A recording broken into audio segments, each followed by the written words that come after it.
Roche's limit. You groan, feeling your shirt sticking to your back. The vast football field stretches out in front of you, brimming with life, cheers erupting as someone scores a goal. The floodlights make everything a hazy white. You mull over what you're going to say once more, but the words elude you, fear slowly settling in. What are you going to say? What if it all goes wrong? You try to reason with yourself. It won't go wrong. This was sheer optimism. And even if it does, you had nothing to lose. This was you trying to downplay the worst outcome. The one thing you did know was that you had to do it right now, or you'd regret it later. Your final year in college was upon you and time was steadily slipping from your grasp. You despair, doubt once again seeking comfort in your mind. You look up to the stars, as if to seek divine guidance, but end up seeing familiar pattern of silvery white gaze back at you. It reminds you of a very important day when the night sky was not merely a taut canvas dotted with stars in the background, but the main actor in a conversation with someone that had brought you to this very pavement on a humid September night with your heart in your throat. Your first encounter with him was unmemorable.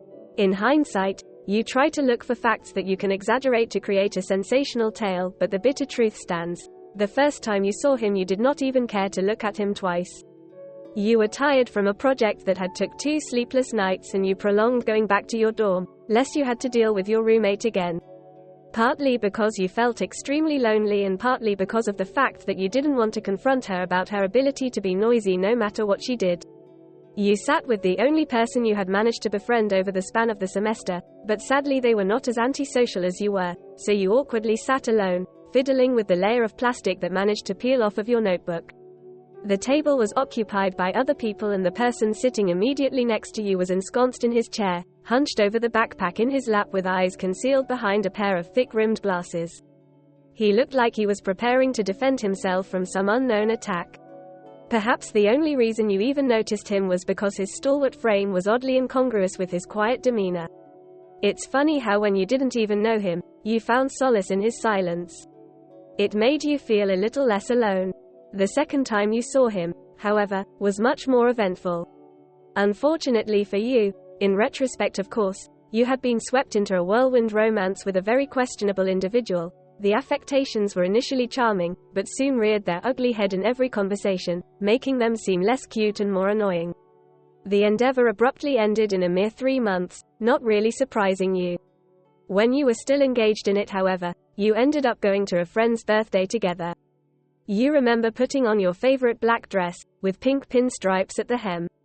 You would be lying if you said it was more for you than for your date. Whatever the reason was, you felt nice. You remember your date scrutinizing you from head to toe, and then making a comment you did not even fathom. You have really big eyebrows.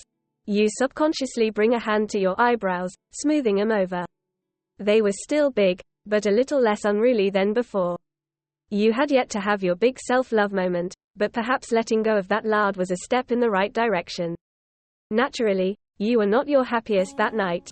You felt sordid, uncoiling and coiling your scarf around your neck, the cold air nipping at your bare neck, but the tiny frayed threads making it prickly and uncomfortable. The carousing accelerated by the second, and your date had disappeared. You nestled yourself further in the couch you were sitting on, wishing for some portal to emerge and suck you into it, teleporting you far away from a crowd that was turning rowdier by the minute. When your delusions of reprieve couldn't keep you entertained any longer, you decided to step out. You expected to find an empty porch, but to your surprise you found the backpack clutching angry guy crouched over the porch with his hand extended, fixated on something before him. When you stepped closer, you realized that it was a cat.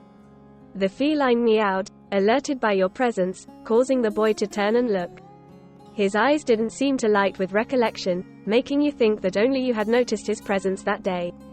He looked like he had something to say, but he refrained, and looked back at the cat. The orange and black in its fur contrasted with the white, which was rendered a bit dusty. It indolently licked itself, and the boy retracted his hand. I'm scared of cats, he spoke, as if trying to justify what he was doing. You didn't know what to say. He looked almost guilty, as if you had caught him in some nefarious act, but you could somehow understand his need to explain himself. The strange part, however, was how his statement contradicted with his actions. You crouched down next to him, feeling like an interloper in a private interaction. They don't really bite or anything, not unless you provoke them, you said, not knowing what else to say. You liked cats, but only from afar.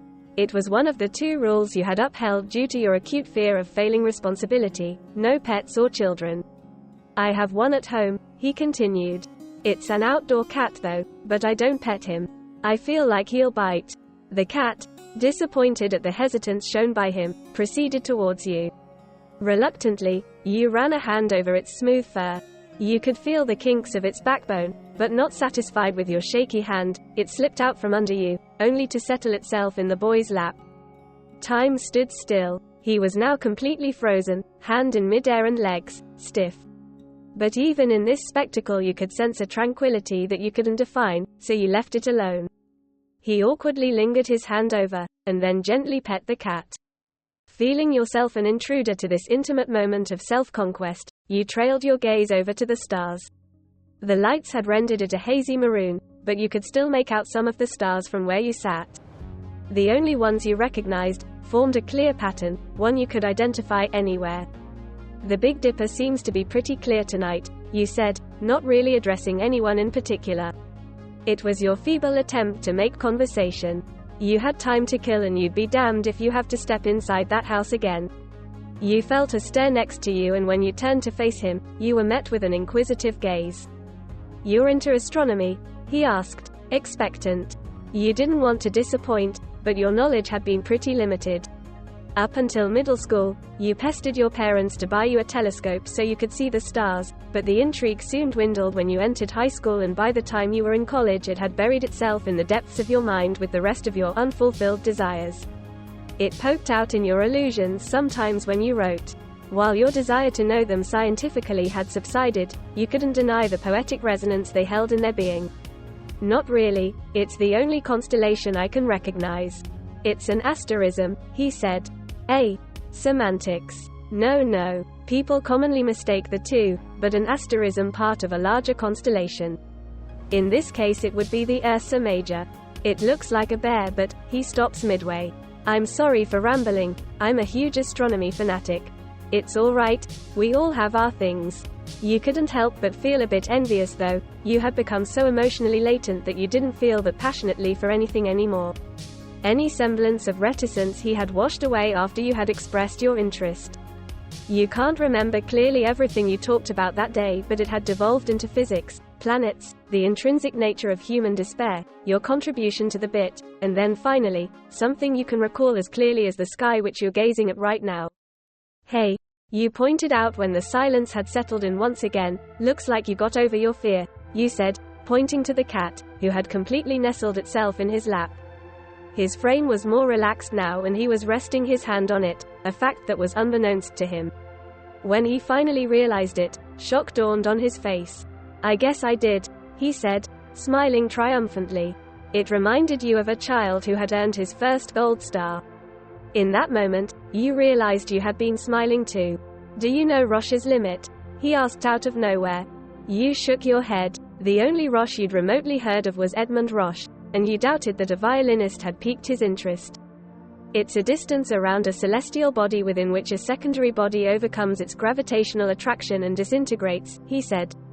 "So, if you're inside the Roche's limit, you turn to dust," he said, gesturing with his hands but failing to emulate the effect. "It sounds like a very poetically profound concept," you said, looking up at the sky. "But I don't get how you got reminded of that." You'd lost all concept of time while you talked to him, but the stars remained where they were, as if suspending you in an inanimate moment. He laughed. "It is. I couldn't help but liken it to the current situation I'm in. It seemed like I'd inadvertently approached the Roche's limit and my defenses ended up breaking down." You turned to face him, and found him facing you. Part of you wanted to think that what he said was not about the creature that lay sleeping peacefully in his lap. Your moment could not last long, however, for your phone rang and unceremoniously dispersed all the enchantment. Turning it over, you immediately soured when you saw a familiar name, one that you didn't really feel like associating with. "I have to go." You got up. It was late, and as much as you disliked it, you were with someone. No matter how much of a douche he was, you had to respect the fact. "That's all right," he said, back to staring off in space. You lingered for a while, and ended up not bidding goodbye. If you had, it would have formed a clear conclusion to your meeting. And you didn't want that. You wanted some illusion of continuance because there was something magical about that night. Maybe it was the saucepan-shaped asterism in the sky, or the light breeze, or those gentle moments that you shared with a stranger. Whatever it was, you felt like preserving what you couldn't pursue. Maybe you were straying close to Roche's limit too, but you couldn't cross over just then. The entire ride back, you kept your eye fixed on the Big Dipper. Your first relationship ended soon after, rendering you a bit saturnine. It was inevitable, but the outcome was most amicable. You were rid of a burden you wished not to carry, but that didn't make it any less lonely. The Big Dipper was a distant memory as you progressed into your third year. College too became routine, and you found yourself too busy to wax lachrymose. The one thing that changed though was whenever you went out, you made sure to look at the sky, eyes always wandering in search of something. The boy had been from the electrical engineering department, which explained why you didn't see him often. You wondered why he had chosen not to pursue something he was so passionate about, but you never had a chance to ask him about it. The few times you did see him, he was laconic and spoke with careful restraint, a complete antithesis of what he was that night. It made you feel a little special though. You saw something that he had so carefully concealed. It had taken you many attempts to find out his name, and just one more to end up with his number. The third encounter you would have with him was going to be now, on a completely ordinary day, with humidity hanging in the air and mosquitoes nipping at your bare feet. You finally decided to seize the coincidences and actively asked to meet him, with every cell in your body willing to protest. But then again, you really had nothing to lose. If he rejected you, you would have gotten back to routine, and if he didn't, you'll think of that later to avoid all the butterflies in your stomach. The din rises as the game continues. The haze seems to be dissipating. You see someone jogging in your direction and your heartbeat speeds up a little. In less than a minute but more than a lifetime, someone is looming over you, with ragged breathing. He wipes his forehead from his sleeve and hands you an orange soda, one that's now lukewarm. You're not a fan of orange soda, but you graciously accept. He sits down on the pavement next to you. Weird. The forecast said it would rain today. The sky couldn't be clearer, and you see the familiar asterism staring down at you, as if to give you its blessing. You felt it now. It was visceral and perhaps too abstracted to put into words, but your entire body was consumed by it. You realized that you had finally crossed over. Fists clutched, heart hammering in your chest, beads of sweat hanging from your temple at a time that couldn't be more right, you turned to face him. And then you smile.